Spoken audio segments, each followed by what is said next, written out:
கிறிஸ்துவுக்குள் பிரியமானவர்களே, நம்மை உருவாக்கினவரும் நம்மை சிருஷ்டித்தவருமாகிய இயேசு கிறிஸ்துவின் இனிய நாமத்தில் உங்களை வாழ்த்துகிறேன். ஒரு முறை அமெரிக்காவிலிருந்து ஒரு குருவானவர் சீனாவுக்கு கப்பலின் மூலம் பிரயாணம் பண்ணி வந்து கொண்டிருந்தார். அவரோடு ஒரு வியாபாரியும் பிரயாணம் பண்ணி கொண்டிருந்தார். அந்த வியாபாரி அந்த குருவானவரை பார்த்து கேட்டார், எதற்காக நீங்கள் தேசத்துக்கு போகிறீர்கள்? அதற்கு அவர் கூறினார், நான் என் இயேசுவின் அன்பை பற்றியும் அவருடைய ரட்சிப்பை பற்றியும் அங்குள்ள மக்களுக்கு நான் சொல்ல வேண்டும், அதற்காக நான் செல்கிறேன் என்று கூறினார். அப்பொழுது அந்த வியாபாரி கூறினார், சீனாவுக்கு போய் இயேசுவை பற்றி கூறுவது மிகவும் வீணான காரியம். ஏனென்றால் ஒரு முறை அமெரிக்காவிலிருந்து ஒரு மிஷினரி அங்கு சென்றார். அவருடைய பெயர் மர்ஃபி. அவரை தூக்கி கொண்டு போய் 3 விரல்களை வெட்டிவிட்டு பின்பு அவரை அமெரிக்காவுக்கு செல்லும்படி கூறிவிட்டார்கள். அவர் இப்பொழுது அமெரிக்காவில் இருக்கிறார். எனவே எந்த மிஷினரி போனாலும் அங்கு அவர்களுக்கு ஆபத்து காத்து கொண்டிருக்கிறது என்று கூறினார். இவ்வாறு சொல்லிய பின் டீ டைம் வந்தது. டீ சர்வ் பண்ணாங்க. அந்த டீ கப்பை அவர் எடுக்கும் பொழுது இந்த வியாபாரிக்கு மிகுந்த ஆச்சரியம் காத்திருந்தது. ஏனென்றால் அவருடைய கரத்தில் 3 விரல்கள் வெட்டப்பட்டு இருந்தது. ஆம், அவர்தான் அந்த மர்ஃபி என்ற மிஷினரி. அவர் தளரவில்லை. இயேசுவின் அன்பை விட்டு யாரும் என்னை பிரிக்க முடியாது. மரணமோ வாழ்வோ துன்பமோ துக்கமோ என்னுடைய கஷ்டங்களோ எதுவும் இயேசுவின் அன்பை விட்டு என்னை பிரிக்க முடியாது. அந்த அன்பை நாங்களுக்கு சொல்ல வேண்டும். அதற்காக எனக்கு ஒரு பட்டயம் இருக்கிறது, ஆவியின் பட்டயம். அதுதான் இந்த வேதாகமம் என்று மனதில் நினைத்து கொண்டு அவர் பிரயாணப்பட்டு போனார். ஆம், வேதாகமம் ஒரு உயிருள்ள புஸ்தகமாகும். அது ஒரு கனி தரும் செடியாகவும், அது செழிப்பான தோட்டமாகும். அது ஆழ்ந்த கடலை போன்றதாக இருக்கின்றது. அது ஒரு தங்க சுரங்கம். அதை தோண்டி தோண்டி எடுக்க நமக்கு நன்மையானவைகள் கிடைக்கின்றன. அது தித்திக்கும் ஒரு தேன்கூடாக இருக்கின்றது. இப்படி அருமையான இந்த வேதாகமத்தை பலர் வெறுத்தார்கள். அவர்கள் அதை அதிகமாக அதை நிர்மூலமாக்க பார்த்தார்கள். அதனால் அதை வேதாகமத்தை எரித்தார்கள், அதை கிழித்தார்கள், அதை கடலில் தூக்கி வீசினார்கள், தூஷித்தார்கள். ஆனால் என்ன நடந்தது? அப்படி செய்தவர்கள் மடிந்து போனார்கள். வேதாகமம் வாழ்கிறது. ஆம், இன்றும் கூட தலைமுறை தலைமுறையாக மக்கள் உயிருடன் இருக்கிறார்கள், மரித்து போகிறார்கள். வேதாகமம் மரிப்பதில்லை. அதே போல ராஜாக்கள், சர்வாதிகாரிகள் மகுடம் சூடி ஆட்சி புரிகிறார்கள், பின்பு மறைந்து போகிறார்கள். வேதம் மறைவதில்லை. ராஜ்யங்கள் எழும்பும், ராஜ்யங்கள் மறைந்துவிடும். ஆனால் வேதாகம் மறைவதில்லை. ஏனென்றால் அது ஒரு அழிவில்லாத வித்து. It is eternal and everlasting. யாரும் அதை அழித்துவிட முடியாது. ஏனென்றால் அந்த வேதாகமத்தை எழுதியவர் பரிசுத்த ஆவியானவர். இயேசு கிறிஸ்து வேதாகமத்தில் கூறியுள்ளார், நீங்கள் யாரெல்லாம் தாகமாயிருக்கிறீர்களோ நீங்கள் எல்லாரும் என்னிடத்தில் வாருங்கள், விலையுமின்றி பணமுமின்றி இலவசமாய் என்னுடைய ஜீவ தண்ணீரை வாங்கி அருந்துங்கள் என்று கூறுகிறார். ஒரு மனுஷனுக்கு 2 விதமான தாகம் உண்டு. அதாவது சரீர தாகம், ஆத்மீக தாகம் என்று 2 விதமான தாகங்கள் உண்டு. அசோனியா என்ற ஒரு டெசர்ட் இருக்கிறது. அங்கு கோடை காலத்தில் உஷ்ணநிலை மிக அதிகமாக இருக்கும். 105 டிகிரி ஃபாரன்ஹீட் அல்லது 107 டிகிரி ஃபாரன்ஹீட் இருக்கும். அங்குள்ள மனிதர்கள் தாகத்தினால் வறண்டு இறந்து போய்விடுவார்கள். ஆம், அதைத்தான் நாம் heat stroke or sun stroke என்று கூறுகிறோம். அதே போல நம்மளை சுற்றிலும் சின் ஸ்ட்ரோக் இருக்கிறது. SIN, சின் ஸ்ட்ரோக், அதாவது பாவத்தில் அமிழ்ந்து கொண்டு இருக்கிறார்கள். அப்படிப்பட்டவர்களுக்கு ஜீவ தண்ணீர் தேவையாக இருக்கிறது. ஆத்ம பசித்தாகம் உள்ளவர்கள் நம்மை சுற்றிலும் இருந்து கொண்டிருக்கிறார்கள். அவர்களுக்கு தேவையானது இயேசு கிறிஸ்துவின் ரட்சிப்பு. பாவிகள் இருக்கிறார்கள், அவர்களுக்கு தேவையானது இயேசுவின் ரத்தம். அதே போல விசுவாசிகளாகிய நமக்கு தேவையானது இயேசு கிறிஸ்துவின் கிருபை. இருளில் இருக்கும் மக்கள் வெளிச்சத்தை காண்கிறார்கள். எவ்வாறு? ஏனென்றால் சத்தியத்தின்படி இந்த வேதாகமம் அவர்களை வழிநடத்தக்கூடியதாக இருக்கின்றது. நாம் இந்த வேதாகமத்தை கையில் எடுக்கும் பொழுது சாத்தானுக்கு தலைவலி வந்துவிடும். அதை திறக்கும் பொழுது அவன் கொலாப்ஸ் ஆகி விடுவான். அதை எடுத்து வாசிக்கும் பொழுது அவனுக்கு அங்கிருந்து போய்விட வேண்டும் என்ற ஒரு மனப்பான்மை வந்துவிடும். அப்படிப்பட்ட வேத வசனத்தை நாம் நம்முடைய வாழ்க்கையில் அபியாசப்படுத்தும் பொழுது சாத்தான் நம்மை விட்டு ஓடிவிடுகிறான். Because we are the soldiers of Christ. நம்மிடத்தில் ஒரு பட்டயம் இருக்கிறது, அந்த பட்டயம் வேதாகமம். வேதாகமத்தை நாம் தியானிக்க வேண்டும். இப்பொழுதும் தேவ செய்திக்குள் நாம் கடந்து செல்ல இருக்கிறோம். கர்த்தராகிய இயேசு கிறிஸ்துவின் இனிய நாமத்திலே உங்கள் அனைவரையும் அன்போடு வாழ்த்துகிறேன். யோபுவின் புஸ்தகம் 5ஆம் அதிகாரம் 17ஆம் வசனத்தை நாம் வாசிக்க கேட்போம். இதோ தேவன் தண்டிக்கிற மனுஷன் பாக்கியவான், ஆகையால் சர்வ வல்லவருடைய சிட்சையை அற்பமாக எண்ணாதிரும். ஆங்கில வேதாகமம் இவ்வாறு கூறுகிறது, Blessed is the person whom God corrects என்று. வேறு சில மொழிபெயர்ப்புகள் God rebukes என்றும் God reproves என்றும் கூறுகிறது. அப்படி என்றால் பொருள் என்ன? தேவனால் திருத்தப்படுகிற மனுஷன், whom God corrects, தேவனால் எச்சரிக்கப்படுகிற மனுஷன், தேவனால் கண்டிக்கப்படுகிற மனுஷன், தேவனால் பாவம் செய்ய முடியாதபடி தடை செய்யப்படுகிற மனுஷன் பாக்கியவான் என்று இந்த வசனம் கூறுகிறது. அதாவது தேவனுடைய விருப்பமெல்லாம் மனுஷன் பாவம் செய்து விடக்கூடாது என்பதுதான். அதற்காக அவர் குறுக்கிடவும் அவர் தயாராக இருக்கிறார் என்பதுதான். தேவனுடைய குறுக்கீடுகளுக்கு இடம் கொடுத்து வாழ்கிற மனுஷன் பாக்கியவான் என்பதுதான் இந்த வசனத்தின் முக்கிய பொருளாக இருக்கிறது. கடந்த வாரங்களிலே எவ்வாறு தேவன் குறுக்கிடுகிறார் என்ற காரியத்தை சொல்லும் பொழுது தேவன் மனசாட்சியின் மூலமாக தாவீதின் வாழ்க்கையில் குறுக்கிட்டார் என்றும், பின்னர் சொப்பனத்தின் மூலமாக அபிமெலேக்கினுடைய வாழ்க்கையில் குறிப்பிட்டார் என்றும் நாம் சிந்தித்தோம். அதைத் தொடர்ந்து இன்று தேவன் குறுக்கிடும் மேலும் 2 வழிகளை குறித்து உங்களோடு கூட நான் பகிர்ந்து கொள்ள ஆசைப்படுகிறேன். முதலாவது, எலியா என்ற ஒரு தீர்க்கதரிசியை கொடுத்து நாம் நன்றாக அறிவோம். பழைய ஏற்பாட்டு காலத்தில் வாழ்ந்த மிகப்பெரிய ஒரு வல்லமையான தீர்க்கதரிசி, வானத்திலிருந்து மழையை வருவித்தவன், இறந்து போன ஒரு சிறுவனை உயிரோடு எழுப்பியவன், பாகாலின் தீர்க்கதரிசிகளை அவன் கொன்று போட்டவன். இப்படியாக தேவனுடைய நாமத்திலே அற்புதங்களையும் அடையாளங்களையும் செய்த இந்த எலியாவை பற்றி நாம் எல்லாரும் அறிவோம். இந்த எலியா பாகாலின் தீர்க்கதரிசிகளை கொலை செய்ததும், வானத்திலிருந்து அக்கினி அனுப்பிய செய்தியை கேட்ட எசபேல் என்று சொல்லக்கூடிய அந்த பட்டத்து ராணி, அந்த நாட்டினுடைய அரசி, இந்த எலியாவை தீர்த்து கட்ட வேண்டும், அவனை கொலை செய்ய வேண்டும் என்று அவள் விரும்புகிறாள். எனவே ஒரு ஆளை அனுப்பி அவள் சொல்லி அனுப்புகிறாள், நாளைக்கு இதே சமயத்தில் நீ கொலை செய்யப்படுவாய் என்று சொல்லி அனுப்புகிறாள். அதை கேட்ட எலியா பயந்து விடுகிறான். ஒரு வல்லமையான தீர்க்கதரிசி தான், தேவனுடைய நாமத்திலே அற்புதங்களையும் அடையாளங்களையும் அவன் செய்தவன் தான், மழை வராதபடி வானத்தை அவன் அடைத்தவன் தான். ஆனால் அந்த மனுஷன் இந்த அரசி சொல்லதை கேட்டு அவன் பயந்து போய்விடுகிறான். அவன் தான் கர்த்தருக்கென்று வைராக்கியமாக முன்னணியிலே இருந்து நாம் ஊழியம் செய்வதனால் தானே இந்த பாடுகள் என்று சொல்லி சற்று ஒதுங்கி வாழ விரும்புகிறான். சற்று மறைவான இடத்திற்கு சென்று விடலாம் என்று சொல்லி அவன் என்ன செய்கிறான், ஒரு நாள் பயணம் சென்று ஒரு வனாந்தரத்திலே போய் அவன் ஒளிந்து கொள்கிறான். அங்கு உள்ள ஒரு சூறை செடியில் படுத்துக் கொள்கிறான். படுத்துக்கொண்டு அவன் சொல்கிறான், ஆண்டவரே இது போதும், இந்த ஊழியம் எனக்கு போதும் என்று சொல்கிறான். நான் நல்லவன் அல்ல என்று அவன் சொல்கிறான். ஆண்டவரே என்னை நீர் எடுத்துக்கொள்ளும் என்று அவன் சொல்கிறான். அப்படி என்றால் என்ன? அப்படி என்றால் என்ன? இந்த எலியா பின்மாற்றத்தின் விளிம்பிலே அவன் நிற்கிறான். அருமையான தேவனுடைய பிள்ளைகளே, இந்த உலகத்திலே ஒரு கொடிய பாவம் உண்டென்றால் அல்லது ஒரு கடுமையான காரியம் ஒன்றென்றால் அது பின்மாற்றம்தான். கர்த்தருடைய வல்லமையையும் ஞானத்தையும் நீதியையும் அறிந்தவர்கள் அதை விட்டு பின்வாங்குவதுதான் இந்த உலகத்திலே ஒரு கொடுமையான காரியம்.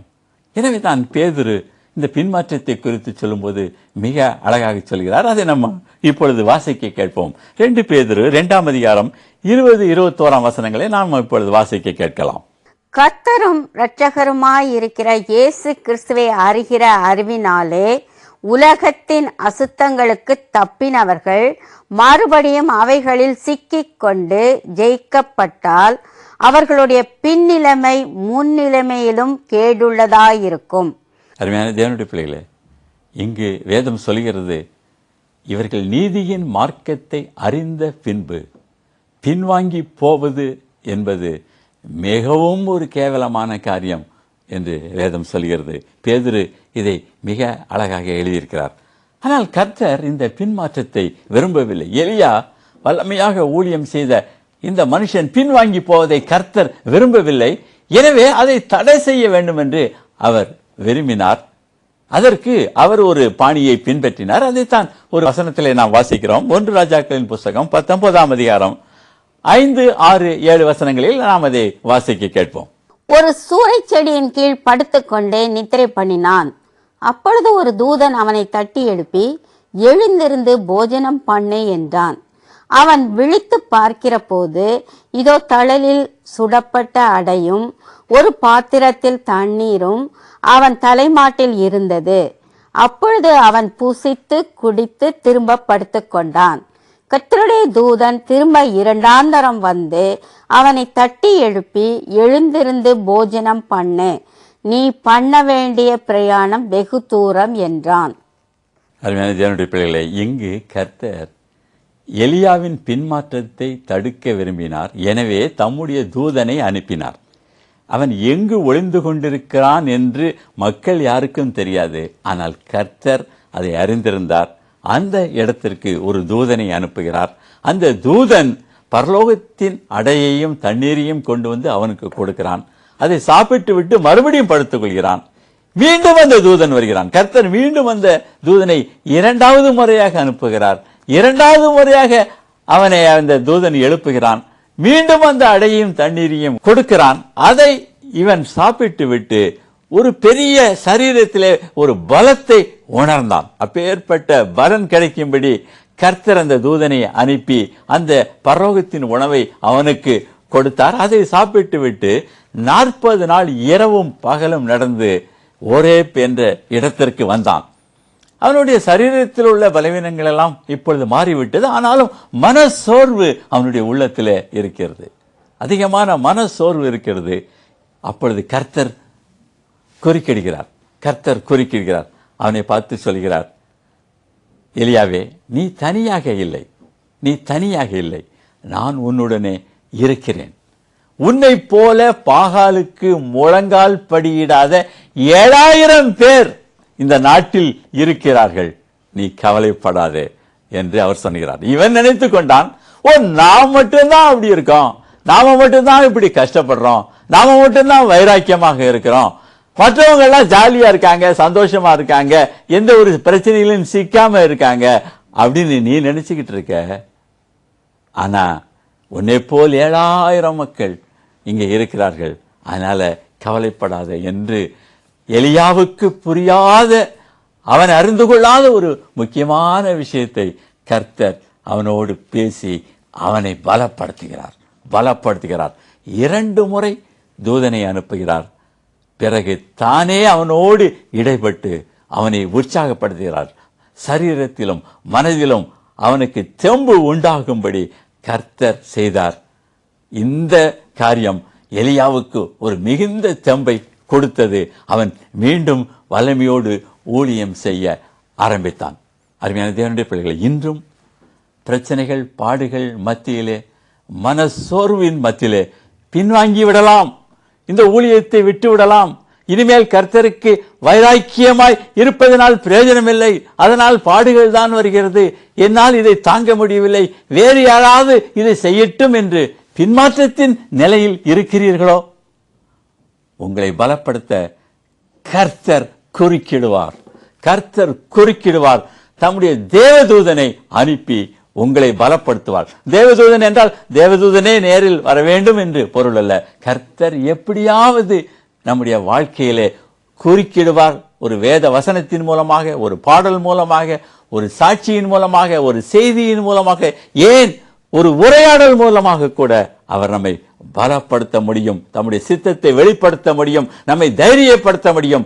பின்மாற்றத்துக்குள்ளாக நாம் செல்ல முடியாதபடி அவர் தடை செய்ய முடியும். அருமையான தேவனுடைய பிள்ளைகளே, இவ்வாறு தேவனுடைய குறுக்கீடுகளுக்கு நாம் இடம் கொடுப்போம் என்றால் நாமே பாக்கியவான்கள், நாமே பாக்கியவான்கள். இந்த நேரத்தில் எனக்கு ஒரு சம்பவம் நினைவுக்கு வருகிறது. அதை உங்களோடு கூட நான் பகிர்ந்து கொள்ள ஆசைப்படுகிறேன். இந்தியாவிலே ஒரு மிஷனரி ஆர்கனைசேஷன் இருந்தது. அதன் கீழாக அநேக அனாதை விடுதிகள் இருந்தன. அதில் அனாதை சிறுவர்கள் அநேகம் பேர் இருந்தார்கள். அவர்களுக்கு குளிர்காலத்தில் போட்டுக்கொள்ள கம்பளி உடைகள் இல்லை. எனவே இந்த மிஷனரி ஆர்கனைசேஷன் ஐரோப்பாவில் உள்ள அநேக ஆலயங்களுக்கு, சர்ச்சஸுக்கு எழுதினார்கள். அவர்கள் எல்லாம் ஒன்று சேர்ந்து திரட்டி ஏராளமான புதிய நவீன கம்பளி உடைகளை அவர்கள் வாங்கி இந்த பிள்ளைகளுக்கு அனுப்பினார்கள். கப்பலில் வந்தது. அதை எடுப்பதற்கு இந்த மிஷனரி நிறுவனத்தை சேர்ந்த அதிகாரிகள் செல்லும் பொழுது அவர்கள் சொன்னார்கள், நிறைய இதில் ஃபார்மாலிட்டிலாம் இருக்கு, வெளிநாட்டிலிருந்து வந்திருக்கு, நிறைய ஃபார்ம்ஸ் எல்லாம் ஃபில்அப் பண்ணணும் அப்படின்னு சொல்லிட்டு அவங்க சொன்னாங்க. அதெல்லாம் நாங்கள் செய்யாமல் இருக்கணும்னா இப்போ வந்திருக்க பார்சல்ல 25%, அதாவது 1/4 பங்கு எங்களுக்கு கொடுத்து விடுங்கள்.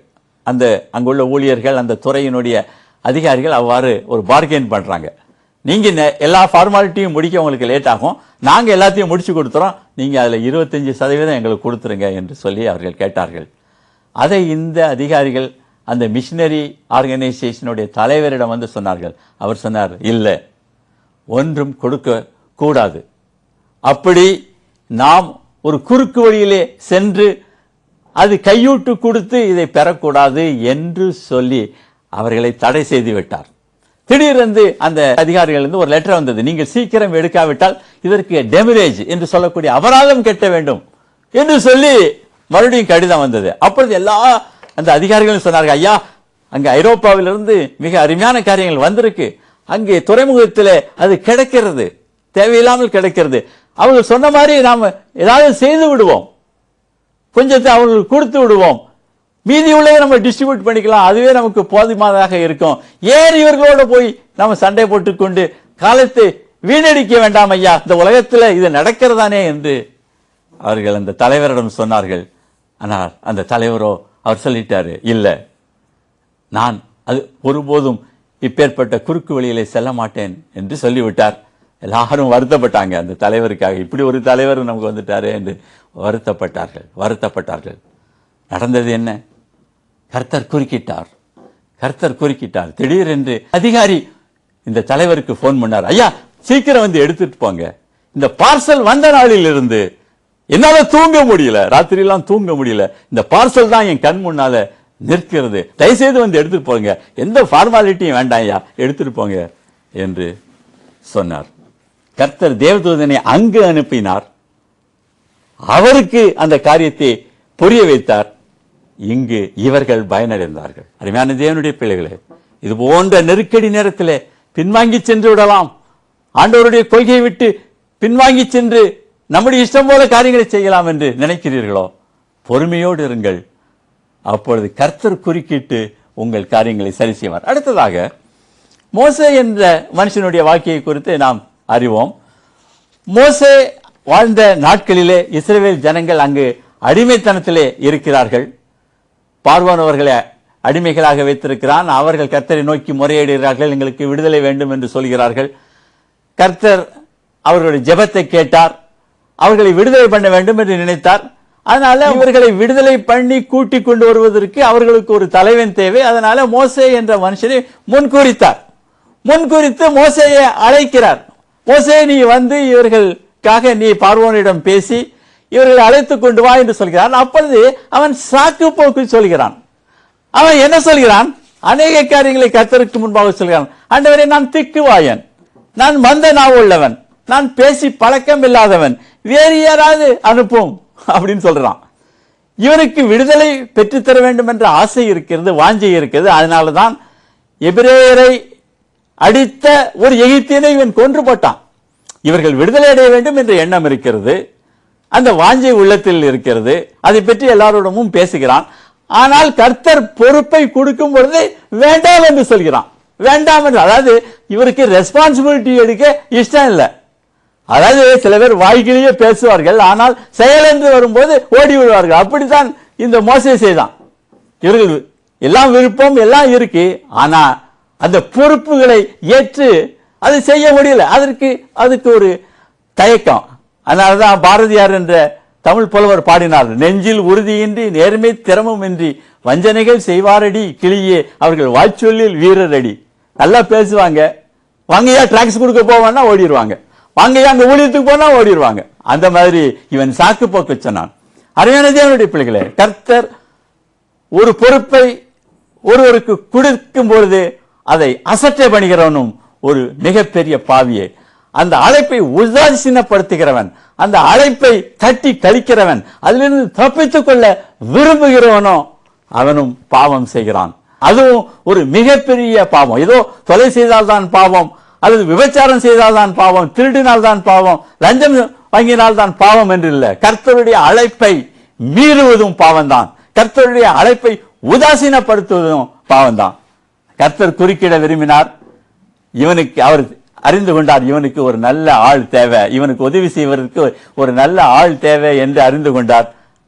எனவே அவர் ஒரு வித்தியாசமான முறையிலே குறுக்கிட்டார். எப்படி குறுக்கிட்டார் என்பதை யாத்ராகம புஸ்தகம் 4ஆம் அதிகாரம் 14-15 வசனங்களிலே நாம் வாசிக்க கேட்போம். யாத்ராகமம் 4:14 முதல். அப்பொழுது கர்த்தர் மோசேயின் மேல் கோபமுண்டவராகி, லேவியனாகிய ஆரோன் உன் சகோதரன் அல்லவா? அவன் நன்றாய் பேசுகிறவன் என்று அறிவேன். அவன் உன்னை சந்திக்க புறப்பட்டு வருகிறான். உன்னை காணும் போது அவன் இருதயம் மகிழும். நீ அவனோடே பேசி அவன் வாயில் வார்த்தைகளை போடு. நான் உன் வாயிலும் அவன் வாயிலும் இருந்து நீங்கள் செய்ய வேண்டியதை உங்களுக்கு உணர்த்துவேன். இங்கு சொல்கிறாரு, எப்பா உனக்கு பேசத்தானே முடியாது, பேசுறதுக்கு ஒரு நல்ல ஆளை உனக்கு நான் துணைக்கு அனுப்புறேன் அப்படின்னு சொல்லி ஆரோன் என்பவரை ஆண்டவர் முன்குறித்து அனுப்புகிறார். இங்கு ஒரே ஒரு காரியத்தை நான் சொல்ல விரும்புகிறேன். 14ஆம் வசனத்தின் கடைசி பாகம் சொல்கிறது, உன்னை காணும் போது அவன் இருதயம் மகிழும் என்று. இப்போ மோசே வேண்டான்றான், கர்த்தர் ஆரோனை அனுப்புகிறேன் என்று சொல்கிறார், உனக்கு துணைக்கு ஆரோனை அனுப்புகிறேன் என்று சொல்கிறார். ஆனால் இங்கு வேதம் சொல்கிறது, இங்கே கர்த்தர் சொல்கிறார் ஆரோனுடைய உள்ளம் மகிழும் என்று சொல்கிறார். எப்படி இருக்கணும்? மோசேனுடைய உள்ளம் மகிழும் அப்படின்னு இருந்திருக்கணும். ஆனால் அப்படி இருக்கு. அப்படி என்றால் என்ன பொருள்? கர்த்தர் நியமித்த ஒரு மனுஷன் உங்களுக்கு உதவிக்காக வரும்போது அவன் முழு மனதோடு உதவி செய்வான்.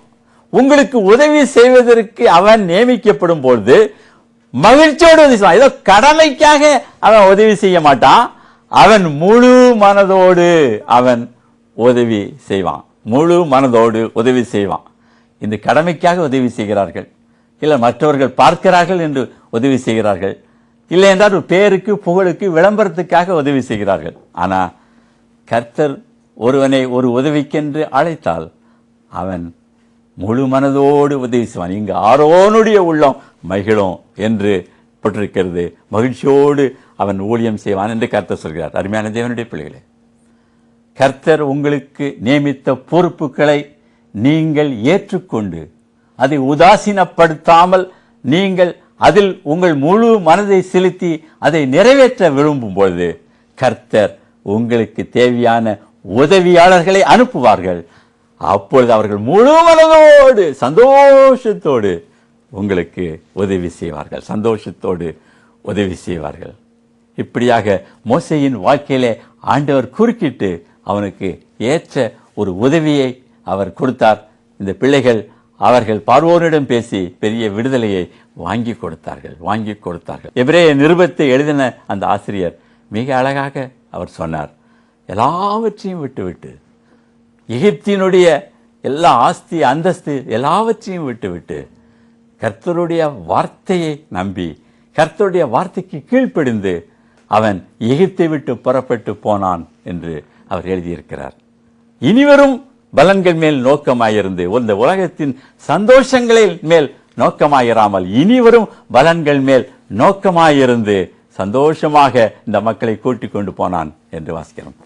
அருமையான தேவனுடைய பிள்ளைகளே, இதிலிருந்து கற்றுக்கொள்ளக்கூடிய பாடம் ஒன்றே ஒன்றுதான்.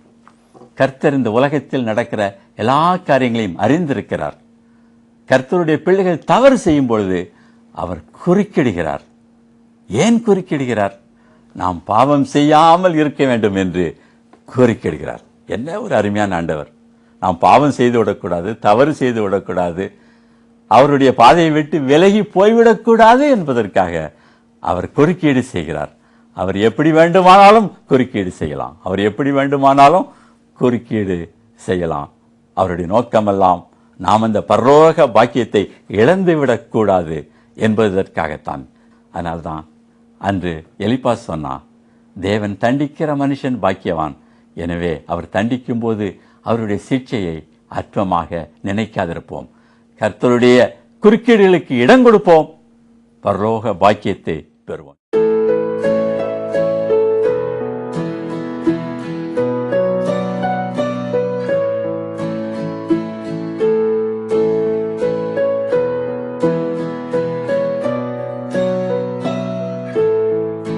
My hope is built on nothing less than Jesus' blood and righteousness. I dare not trust the sweetest frame, but wholly lean on Jesus' name. On Christ the solid rock I stand, all other ground is sinking sand. All other ground is sinking sand.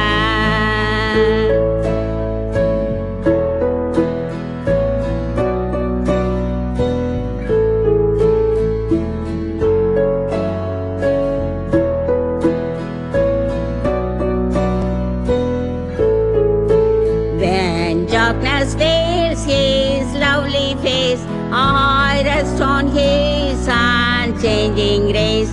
In every high and stormy gate, my anchor holds within the veil. On Christ the solid rock I stand, all other ground is sinking sand.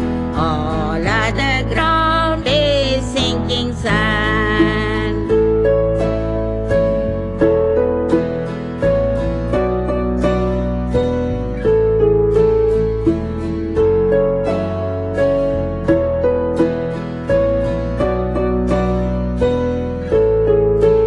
His oath, his covenant and his blood support me in the whelming flood. When all around my soul gives way, he then is all my hope and stay. On Christ the solid rock I stand, all other ground is sinking sand. All other ground is sinking sand.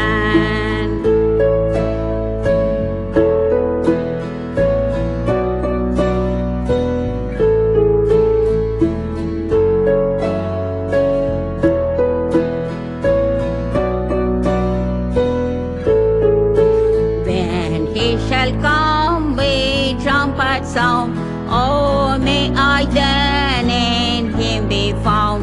Trust in his righteousness alone, faultless to stand before the throne.